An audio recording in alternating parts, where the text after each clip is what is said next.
السلام عليكم البنات، كي دايرين؟ لاباس عليكم؟ صحيحه بخير. نتمنى هذا الفيديو يلقاكم في احسن الاحوال ان شاء الله وتكونوا في صحه جيده. مرحبا بكم معايا في قناتي وقناتكم مطبخ خديجه البهشه. اللي كتشوف الفيديو ديالي ومازال ما اشتركتش معايا في القناه، اشتركي اختي، مرحبا ومية الف مرحبا، وضغطي على زر الجرس باش يوصلك كل جديد. باقي مستمرين ان شاء الله في الاقتراحات ديال العيد. غادي نقترح عليكم بعجين واحد جوج انواع ديال الرغيف، وحدين نتمنى نرضي جميع الاذواق، وحدين طيبين في الفران بلا زيت والاخرين مقليين في الزيت. بجوج هما البنات الاقتراحات كيجيو زوينين بزاف ولذاذين. هادوك اللي غادي ندير معكم في الفران البنات غادي نديرو فيهم واحد الحشوه خطيره كتجي لذيذه بزاف البنات، ونتمنى تفرجوا في الفيديو من الاول حتى الاخير باش تعم الفائده على الجميع. يلا ديري اختي لايك الفيديو وتبعي معايا المقادير من الاول حتى الاخر. بسم الله، نبداو بالصلاه والسلام على سيدنا محمد الحبيب. عندي هنايا كيلو ديال الدقيق البنات، الدقيق الابيض دقيق الفورس. عندي كاس ديال الزيت، جوج معالقات ديال الخل، الملح البنات ملحوا العجينه عاديه. عندي جوج معالق ونص ديال السكر سنيده وبيضه ودانونه البنات مسوس. وعندي خماره من الوزن ديال 8 غرام. كيف ما كتشوفوا معايا راني زربت الفيديو باش ما يجيكمش طويل. هذاك الكيلو ديال الدقيق اللي غربلته ضفت ليه دانون، ضفت ليه الملحه والسكر سنيده، وغادي نضيف ليه هاد البيضه كيف ما كتشوفوا معايا، وهاد الكاس ديال الزيت، وجوج معالق ديال الخل كيعطينا واحد الطراوه واحد الهشاشه لهاد العجينه، كتجي خطيره البنات، كتجي رائعه. بقاو معايا من الاول حتى الاخر باش تشوفوا الشكل ديالهم كيفاش غادي يجي. هانتوما البنات، وغادي نعجن العجينه ديالي بالماء الدافي عادي. هو واحد النصيحه البنات، ما تجروش العجينه. انا شويه دوزت ليها الماء، واخا هكاك عذبتني شويه في الخدمه، ولكن الصراحه جاو زوينين بزاف البنات. النصيحه اللي غادي نعطيكم يخليو العجينه ديالكم قاصحه شويه على هذيك اللي درت انا. هانتوما كيف ما كتشوفوا معايا كندلك العجينه ديالي، درت ليها الماء وكندلك جيدا، ماشي بزاف، المهم واحد 3 ديال الدقائق ولا 4 باش ينسجموا لينا هذوك المكونات اللي ضفنا لهاد العجينه هذه. وكندلك بهذا الشكل هذا. نتمنى يكون الشرح يكون واضح، والفيديو كيف ما كتشوفوا معايا راه شارح راسو. نتمنى تفرجوا في الفيديو من الاول حتى الاخير باش دائما اهم من المقادير البنات هما الطريقه ديال التحضير. خاصكم تفرجوا في الفيديو من الاول حتى الاخير باش تصدق معكم الوصفه الا جربتوها. هذه هي العجينه ديالي بعد ما تعجنات. غادي نديرها في هذا بلاستيك غذائي وغادي ندخلها الثلاجه ترتاح واحد شويه ونتلاقى معكم. هنا بعد ما ارتاحت العجينه ديالي قسمتها على 5 الكويرات البنات، كويرات كبار كيف ما كتشوفوا معايا، وحطيتهم بين جوج ديال البلاستيكات باش كيبقاو محافظين ليا على ديك الطراوه ديال العجينه. هنا هزيت الكره الاولى وغادي ندوزها في النشا البنات، النشا اولا المايزينا مزيان مزيان البنات. غادي ندوز هذيك الكويره كلها في النشا، نلبسها مزيان، وغادي نرش عليها من الفوق، وغادي نبدا نطلق العجينه ديالي بهذا الشكل هذا كيف ما كتشوفوا معايا. نتمنى نكون كنشرح لكم مزيان البنات وما تكونوش كتملوا وانا كنهضر. انا كنهضر بزاف ولكن كنبغي نوصل الوصفه ديالي، كنبغيها تخرج من القلب وكنبغيها توصل للقلب ديال الامهات والاخوات ديالنا ان شاء الله جميع. نتمنى تستافدوا من هاد الوصفات اللي كنعطيكم البنات. هانتوما كيف ما كتشوفوا معايا، وسمحوا لي على الاضاءه كيف ما قلت لكم راها خسرت لي الرينغ لايت ديالي ومازال ما خديتش وحده، هذاك علاش شويه الاضاءه ناقصه. المهم كنورق هاد العجينه ديالي مزيان كيف ما كتشوفوا، وكنديرها على الشكل ديال مربع ولا مستطيل اللي بغيتو نتوما، وكنبقى كندير النشا وانا كنطلق العجينه ديالي. بالنسبه للبنات انا ما بقيتش دايره لكم وقت محدد، حيت الصراحه دركنا العيد، ما بقيتش دايره لكم وقت محدد فاش كنلوح لكم الفيديوهات، وليت كنلوح كل نهار. نتمنى تفاعلوا مع الفيديوهات ديالي وتوصلوهم لاكبر عدد من اللايكات. هنا كيف ما كتشوفوا معايا بعد ما ورقت هاد المستطيل على هاد الشكل هذا، ورقته مزيان البنات، ضروري خاصو تكون مورقه مزيان هاد العجينه هادي. وانا كنجبد وكنحافظ على الشكل ديال المستطيل في الاخر باش يجيني الشكل ديال البودان زوين. ونهز عاوتاني النشا ونعمر هذيك الكويره مزيان بهذا الشكل هذا. وغادي نبدا نلف اولا غادي نبدا نلوي بهذه الطريقه هذه. كنبدا كنلوي وانا كنزير العجينه ديالي كيف ما كيبان لكم في الفيديو بهذا الشكل هذا. شي بلاصه الا بانت ليا ما فيهاش النشا كنزيدها، وكنجي للاخر ديال العجينه وغادي ندهنها بالقليل من الماء باش كتلتصق ليا العجينه مع الاخرى وما كيتحلوش ليا في الطيابه البنات. هانتوما كيف ما كتشوفوا معايا جبت القليل من الماء وغادي ندهن هاد الجوانب كيف ما كيبان لكم في الفيديو. ندهن هاد الجوانب مزيان كيف ما كيبان لكم، نعمرهم مزيان بالماء باش كيف ما قلت لكم كيلصق لينا العجينه مع اختها وما كتحلش لينا في الطياب سواء في القلي او لا في ملي نكونوا كنشكلوها. وكنتحصل على بودان بهذا الشكل هذا. غادي نقسموا لكم من الوسط باش تشوفوا التوريق البنات كيفاش داير. شوفوا تبارك الله ما شاء الله التوريق كيفاش داير. وغادي ندوز باش نقطع معاكم ونوريكم الطريقه ديال التقطاع. هنا كيف ما كتشوفوا معايا كنشد هذاك البودان، انا غادي نقرب لكم التصوير.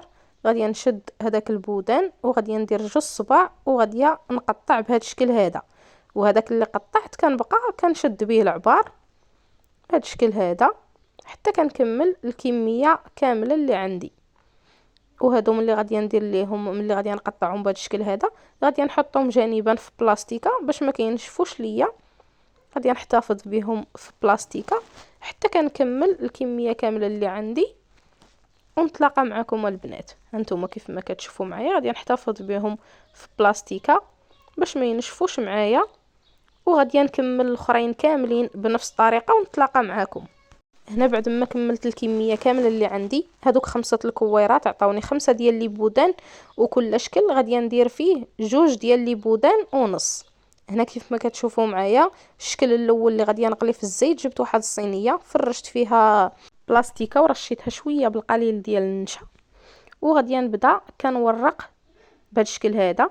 كنجيب الكويره ديالي كنورك عليها بالمدلك من الوسط حتى كيخرج ليا داك التوريق ديالها على برا وكنقرصها عادي. هنا البنات الا بانت لكم شي بلاصه ما مسدوداش اولا تحلات معكم ديروا القليل من الماء وسوديوها بهذا الشكل هذا.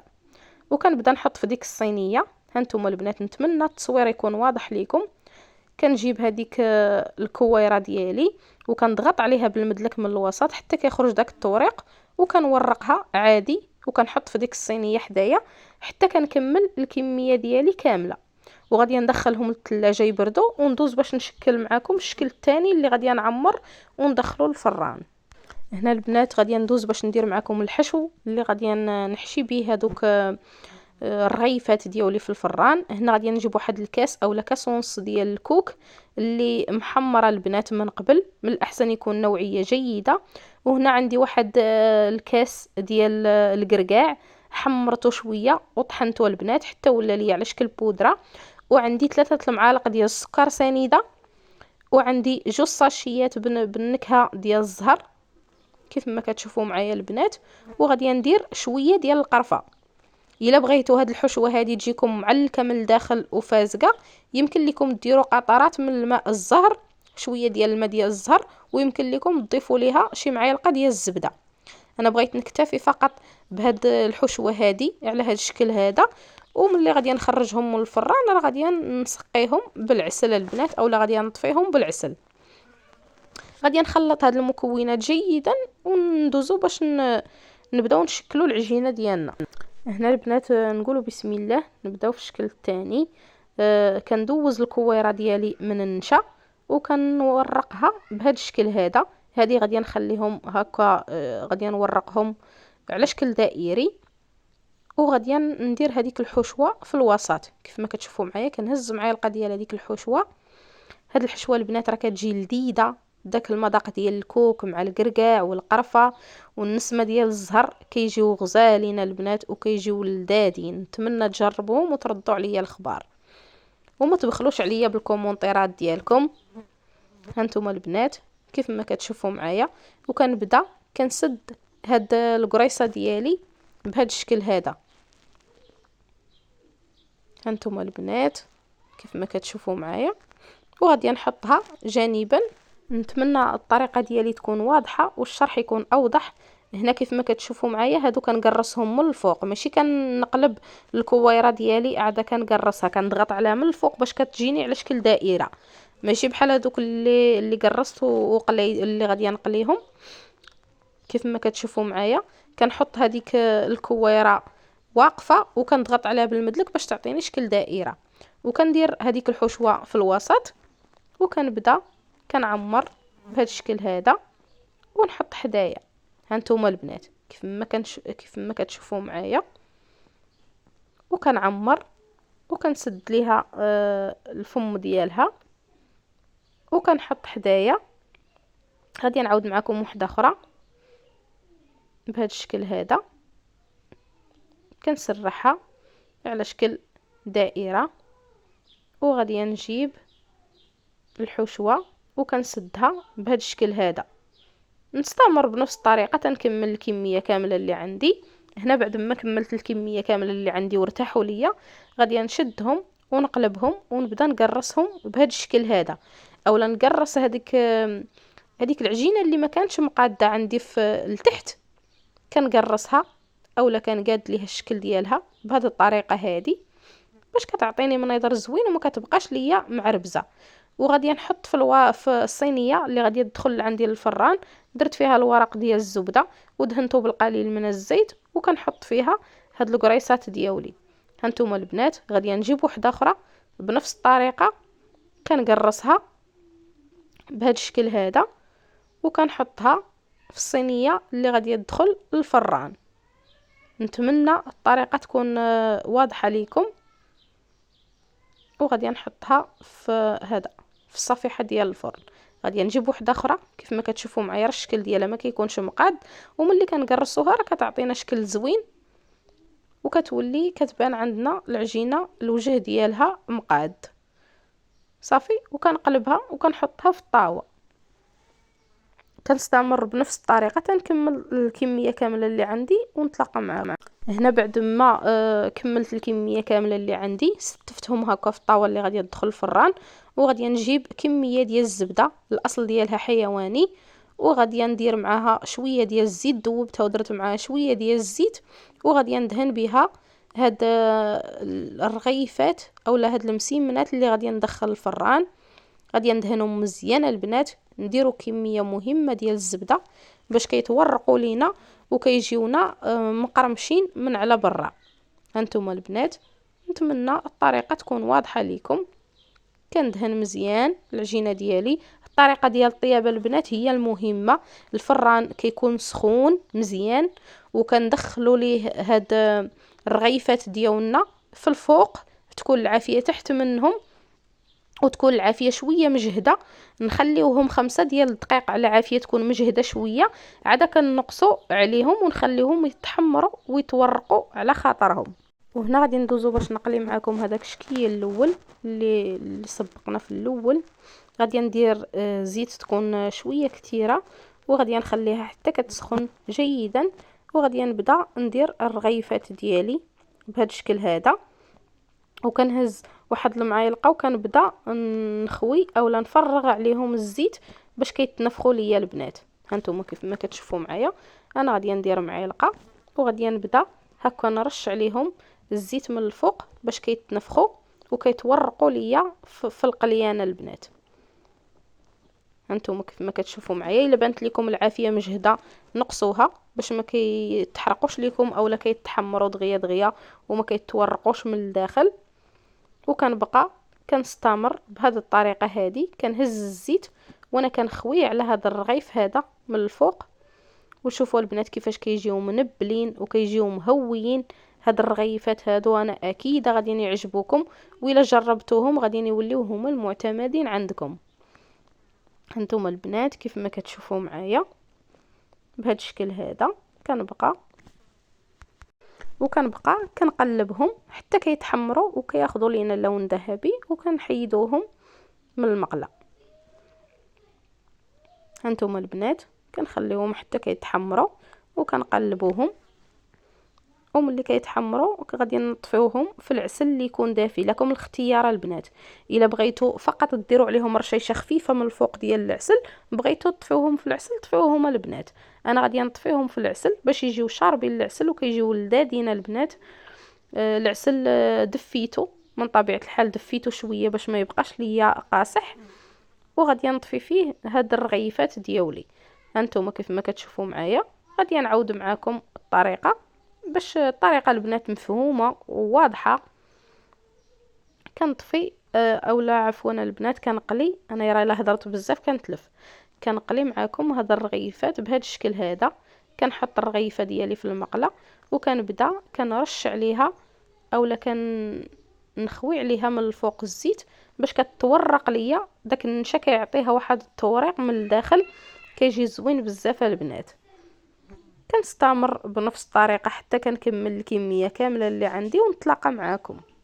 هادو اللي طيبت في الفران بعد ما طابوا وتحمروا ليا وتورقوا البنات غادي نطفيهم. بعد ما خرجتهم من الفران مباشره كندير عليهم هكا العسل اللي دافي كيف ما كتشوفوا معايا، راه جاري شويه ماشي ثقيل باش كيدخل لينا لهذوك الرغيفات، وكنسقيهم بهذا الشكل هذا كيف ما واضح لكم في الفيديو. صافي وغادي نخليهم حتى كيشربوا العسل وكنقدمهم معكم البنات. وهذا كان هو الشكل النهائي ديال الرغيفات اولا ديال الاقتراح ديال اليوم. هادو هما الرغيفات اللي قليت معاكم. شوفوا البنات، شوفوا تبارك الله كيفاش كيجيو هكا منيبلين، كيجيو محمرين البنات ومقرمشين في نفس الوقت، راه كيجيو رائعين. نتمنى تجربوهم. هادو اللي قليت في الزيت زينتهم هكا بالقليل ديال الكاوكاو ايفيلي، يمكن لكم تزينوا باش ما بغيتوا واللي متوفر عندكم. كيف ما قلت لكم انا طفيتهم في العسل وزينتهم بالقليل هكا ديال الكاوكاو ايفيلي، وكيجيو على هذا الشكل هذا. كيجيو زوينين البنات، كيجيو محمرين، شي حاجه هماويه كتحطوها في الطبيله ديال العيد كيحمروا لكم الوجه. وهادو البنات اللي طيبت هكا في الفران درتهم تا هما سقيتهم كيف ما شفتوا معايا بالعسل وزينتهم شويه بالكوك باش نبينوا راه الحشوه ديالنا فيها الكوك، وحطيتهم في هاد القويعطات هادو كيزيدونا جماليه لهاد الرغيفات هادو. كيجيو تا هما لذاذين البنات بحشوه كيف ما قلت لكم خطيره. وهنا كنقرب لكم، شوفوا اللون وشوفوا القرمشه وشوفوا الشكل ديالهم كيفاش كيجيو محمرين وكيجيو شاربين هذاك العسل اللي ضفنا ليهم. ضروري غادي نفتح معكم وحيده باش تشوفوها كيفاش كتجي من الداخل. هنا كيف ما كتشوفوا معايا غادي نفتح معكم وحيده كيف ما قلت لكم. شوفوا تبارك الله كيفاش كيجي اللوين محمر. غادي نقطعها هكا بالمقص باش كتشوفوا معايا الشكل ديالها كيفاش كيجيو رائعين البنات.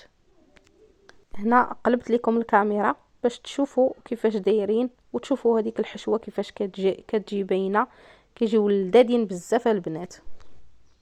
وهنا كيف ما كتشوفوا معايا غادي نقسم معكم شويه باش كتشوفوها كيفاش دايره. هانتوما البنات كيجيو معلكين وكيجيو مورقين ولذاذين البنات. نتمنى تجربوا اقتراح من الاقتراحات اللي اقترحت عليكم اليوم، ولما لا تجربوهم بجوج وينالوا الاعجاب ديالكم. دابا غادي نقطع معكم وحده من شكل تاني. وهادو هما اللي مقليين في الزيت. شوفوا البنات المنيضر كي داير، شي حاجه اللي كتشوفي فيها سبحان الله العظيم القلب ديالك كيتفاجأ بهاد الالوان اللي كيكونوا بارزين في الطبله ديالنا نهار العيد. هانتوما البنات نقطع معكم شويه. هنا ما تسحكمتش حيت هازه الطبسيل. غادي نقطع معكم كيف ما كتشوفوا معايا. شوفوا تبارك الله كيفاش كيجيو مورقين من الداخل وكيجيو لذاذين البنات. هانتوما وكيجيو معلكين. نتمنى تجربوا الوصفه ديال اليوم وتنال الاعجاب ديالكم ونكون عند حسن الظن ديالكم. السلام عليكم، الى فرصه قادمه وفيديو جديد ان شاء الله.